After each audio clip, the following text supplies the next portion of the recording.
Hello students, welcome to JK tutorial 9777। पे आज 10th class रो इंग्लिश सिलेक्शन अप्रोच पोएट्री जो अच्छी ता देखिया पूर्वर तुमको समस्त को शुभेच्छा और शुभकामना।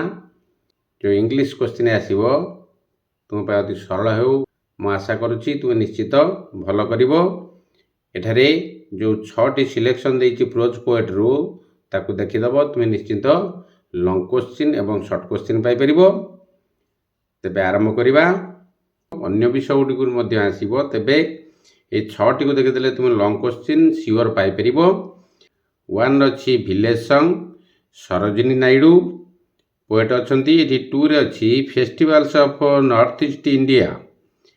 3 रे अच्छी the flower school Rabindranath Tagore जहाँकि पोएट अच्छा। 4 अच्छी एयर पॉल्यूशन ए हिडन मोनास। एयर पॉल्यूशन तो तुम्हें जानी निश्चित। एयर पॉल्यूशन प्रायतः शॉर्ट क्वेश्चन एवं लॉन्ग क्वेश्चन आसे कारण किपरि वायुमंडल प्रदूषित होउची। ए हिडन मोनास माने अदृश्य भाव बा लुचि रही विपद। तुम निश्चित भल भाव को पढ़ी एथिरू question short question long question आसे भल भाव पे देखिब। एयर पॉल्यूशन तार 5 रे अच्छी फ्रॉम द फॉर्मिलिन जार जहाँकि डॉक्टर रीता एस मानी लिखी। फॉर्मिलिन जार जहाँकि क्या बेस थिला भिक्की जो पिलाटी थिला एक्सीडेंट रे तार कौन थिला तार डेथ होइतिला एवं तार मस्तिष्क को रखा गोटे जार भितर ताकू आउ थे पढ़ीदेव रिमाइंड हो तुम। तब 6 रे अच्छी स्कूल्स गुड बाय जहाँकि लॉर्ड एस्टनेस पर्सी लिखी स्कूल्स गुड बाय।